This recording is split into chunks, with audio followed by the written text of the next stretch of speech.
అందరికీ నమస్కారం. నేను రమ. ఈ రోజు మనతో ఉన్నారు ప్రముఖ ఆధ్యాత్మికవేత్త డాక్టర్ కృష్ణమాచార్యులు గురుగారు ఉన్నారు. మాట్లాడదాం. నమస్కారం గురుగారు. శుభం భూయాత్.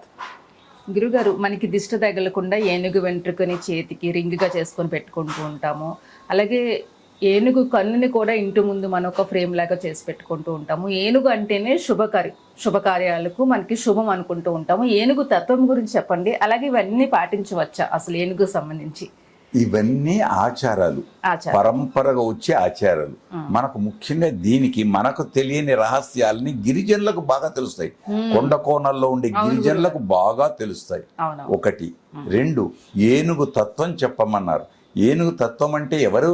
విఘ్నేశ్వరుడు, వినాయకుడి యొక్క తత్వం. వినాయకుడికి ఆ శిరస్సు ఎక్కడి నుంచి వచ్చింది? అది మళ్ళీ పెద్ద కథ. అది పురాణాలలో గొప్పది.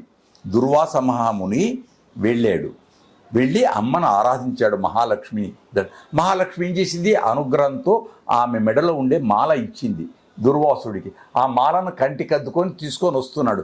ఎదురుగా ఇంద్రుడు వచ్చాడు.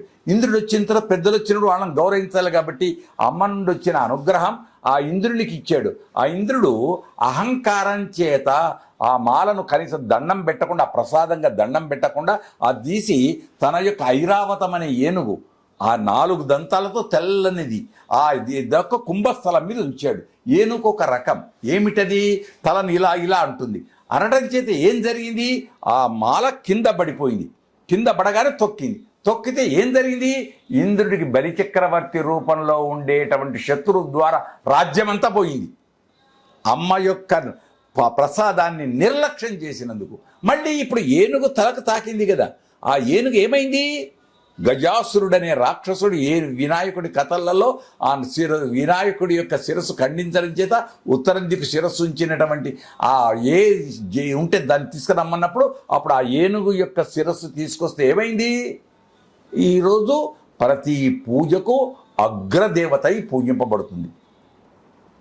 వినాయకుడు అగ్ర పూజను అందుకుంటూ ఆరాధిస్తూ ఉన్నాడు. అంతేనా?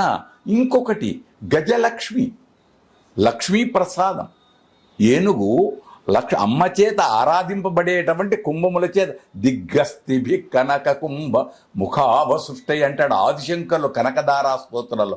2 దిక్కుల్లో 8 దిక్కుల్లో ఆ ఏనుగు తొండముల చేత అమ్మకు అమృత జలముల చేత అభిషేకం చేసేది ఎవరు? గజములు, ఏనుగులు. గజాంతం అంటాం. సంపద అంటే ఏనుగు. కనుక ఇంటి ముందట ఏనుగు యొక్క కుంభస్థలము ఏనుగు ఉంటే శ్రేయస్కరం. అందుకు దేవాలయాలకు ఎక్కడికి వెళ్ళండి, రాజప్రసాదాలకు వెళ్ళండి, 2 వైపులకు ఏనుగులు ఉంటాయి. ఇక్కడ గుమ్మాలకు సింహాలు ఉంటాయి. గుమ్మాలకు పైన సింహం ఉంటుంది. మళ్ళీ ఏనుగుకు సింహానికి పడదు. ఇది ఒక పెద్ద రహస్యం. శత్రుత్వం. కానీ ఇక్కడ మిత్రుత్వం. ఇది మళ్ళీ చాలా పెద్ద సబ్జెక్ట్.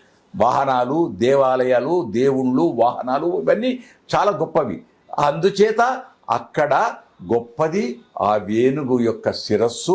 ఆ శిరస్సుకు దండం పెడితే లక్ష్మీప్రదం, సంపద వస్తుంది, వ్యాపారం వర్ధిల్లుతుంది, కోటి లాభాలతో అనంత సంపదలు చేకూరుతాయి. గజలక్ష్మి అనే ఆమెకు అమ్మకే పేరు. అష్టలక్ష్ములలో గజలక్ష్మి. కనుక ఏనుగును ఆరాధిద్దాం, అన్ని జంతువులను ఆరాధిద్దాం. జంతు ప్రేమికుల మనం ఒక్కటని కాదు, అన్ని వృక్షాలను ఆరాధిద్దాం, జంతువులను ఆరాధిద్దాం, అన్నిటినీ చూద్దాం, పశుపక్షాలను ఆరాధిద్దాం. ఎదుటిలో ప్రతిదందులో పరమాత్మను చూచి ఆరాధిద్దాం. తప్పకుండా సంపదలు అందరికీ ఆ గజలక్ష్మి అనుగ్రహంతో సంపదలు చేకూరుగాక. శుభం భూయా.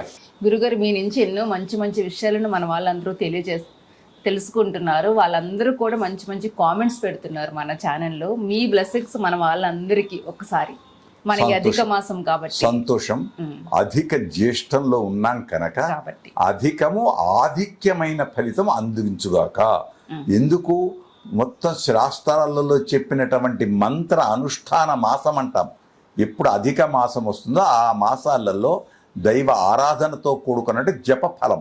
అందుచేత మీ ప్రేమతో సోదరి వలె మన ఛానల్ ఎవరెవరు ప్రేమగా చూస్తున్నారో, మంచి చెడులను కలిపి చూస్తున్నారో వాళ్ళందరికీ కూడా ఆయుర్ధ అగ్ని హవిషోజుషాణ ఘృత ప్రతీగో ఘృతయో నిరేధి ఘృతం పీత్వా మధుచారగవ్యం పితేవ పుత్రం అభిరక్షతాదిమం. తల్లి తండ్రి బిడ్డల్ని ఏ విధంగా ప్రేమగా దీవిస్తాడో మా నుండి, మా ఛానల్ నుండి మీ అందరికీ అపూర్వమైన దీవెనలు అందిస్తున్నాం. వర్ధతాం అభివర్ధతాం. మంచిని పెంచదాం, విలువైన సమయాన్ని రక్షిద్దాం. కర్తవ్యం దైవమాన్నికం. ఏ సమయంలో ఏది చేయాలనో అది చేద్దాం, ఆనందాన్ని పొందుదాం. శుభం భూయాత్. ఈ అవకాశం కల్పించిన మీ అందరికీ అనేక కృతజ్ఞతాపూర్వక విభవమైనటువంటి ఆశీస్సులు అందిస్తున్నాం. బ్రాహ్మడిగా నమస్కారం చేయకూడదు కాబట్టి ఆశీస్సులు అందిస్తున్నాం. శుభం.